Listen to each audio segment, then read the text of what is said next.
Fakta mengejutkan tentang Nusantara yang dunia takut ketahui. Apa jadinya jika semua yang kita pelajari di sekolah hanyalah sebagian kecil dari kebenaran? Apa jadinya jika ada sejarah yang sengaja dihapus? Bukan karena tak penting, tapi justru karena terlalu penting untuk diketahui. Ini adalah kisah tentang Nusantara, sebuah peradaban kuno yang jejaknya tersembunyi. Kekuatannya ditutupi dan warisannya dibungkam. Inilah sejarah yang dihapus. Di peta dunia, Indonesia terlihat seperti serpihan pulau-pulau kecil di antara Asia dan Australia. Tapi beberapa ratus tahun yang lalu, tanah ini dikenal oleh banyak bangsa sebagai pusat kekayaan, ilmu pengetahuan, dan jalur perdagangan utama. Tapi mengapa semua itu tak pernah diajarkan secara menyeluruh dalam buku sejarah kita? Teks kuno dari India, Arab, bahkan Cina menyebutkan kepulauan emas di selatan Suvarnadvipa, Pulau Emas. Tempat ini tak lain adalah Sumatera. Di masa lalu, para pelaut dan pedagang dari seluruh dunia datang untuk mencari rempah, logam, hingga pengetahuan. Namun, seiring datangnya penjajahan dan kontrol kekuasaan global, perlahan-lahan catatan sejarah tentang peradaban Nusantara mulai menghilang. Tak hanya hancur oleh waktu, tapi juga disengaja. Nusantara adalah bangsa bahari. Laut bukan penghalang, melainkan jalan raya peradaban. Bangsa Austronesia yang berasal dari wilayah ini telah mengarungi samudra ribuan tahun sebelum bangsa Eropa membuat kapal layar. Dari Madagaskar hingga pulau-pulau di Pasifik, jejak bahasa dan budaya Austronesia masih hidup. Mungkinkah bangsa ini pernah membentuk jaringan peradaban laut yang setara dengan kekaisaran daratan? Teknologi perkapalan seperti cadik, kompas bintang, dan kemampuan membaca arus laut adalah bukti bahwa pelaut Nusantara bukanlah pelaut biasa. Mereka ilmuwan lautan. Namun mengapa ini tidak dibanggakan dalam pelajaran sejarah kita? Bab 3, Sriwijaya, Berus, dan kerajaan yang terlupakan durasi 25 menit. Kerajaan Sriwijaya menguasai jalur perdagangan laut Asia Tenggara selama lebih dari 600 tahun. Ia bukan hanya kerajaan dagang, tapi juga pusat pembelajaran agama Buddha yang dihormati hingga India dan Tibet. Tapi di buku sejarah, ia hanya disebut dalam beberapa paragraf. Berus, yang sekarang hanya sebuah kecamatan di Sumatera Utara, dulunya adalah pelabuhan internasional terkenal karena kapur barusnya.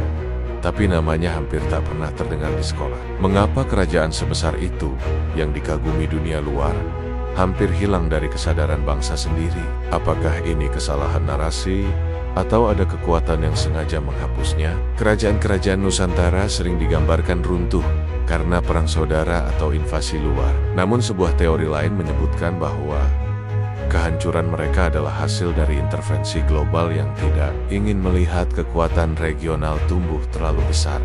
Banyak manuskrip dibakar, situs-situs keramat dihancurkan atau dikubur. Tradisi lisan pelan-pelan dihilangkan melalui modernisasi paksa. Sejarah tidak selalu ditulis oleh pemenang, tapi oleh mereka yang ingin dikenang sebagai pemenang. Maka mereka menulis ulangnya. Rempah-rempah adalah emas cair pada abad pertengahan. Cengkeh, pala, dan lada hanya tumbuh di wilayah Nusantara. Maka siapapun yang menguasai pulau-pulau ini menguasai ekonomi dunia. Eropa datang bukan hanya karena dagang, tapi ingin memutus dominasi lokal. Mereka membawa agama, sistem pemerintahan, bahkan bahasa. Tapi pada saat yang sama, mereka mengambil naskah-naskah kuno, menghancurkan sistem pendidikan tradisional, dan menanamkan mentalitas inferior. Bahkan Fox secara terang-terangan menggunakan kekuatan militer untuk menghancurkan pusat-pusat produksi lokal. Tujuan menghilangkan kekuatan budaya, ekonomi, dan spiritual yang ada di tangan rakyat Nusantara.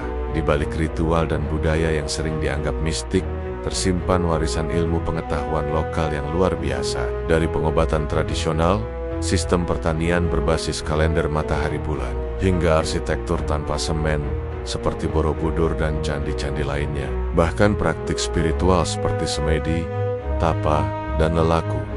Bukan sekadar meditasi, tapi teknik aktivasi energi tubuh yang belum sepenuhnya dipahami ilmu barat. Dalam naskah kuno seperti Serat Sentini, Babat Tanah Jawi, dan Lontar-Lontar Bali, tercatat metode-metode pengobatan, teknik perang, dan filosofi hidup yang sangat tinggi nilainya. Tapi sebagian besar dari itu kini hanya menjadi koleksi museum asing. Mengapa semua itu tak diajarkan dan diteliti secara serius? Hari ini, generasi muda mulai mempertanyakan ulang narasi sejarah resmi. Internet membuka jalan bagi naskah lama untuk dibaca ulang, untuk kisah-kisah rakyat dihidupkan kembali. Kita menyaksikan kebangkitan rasa ingin tahu.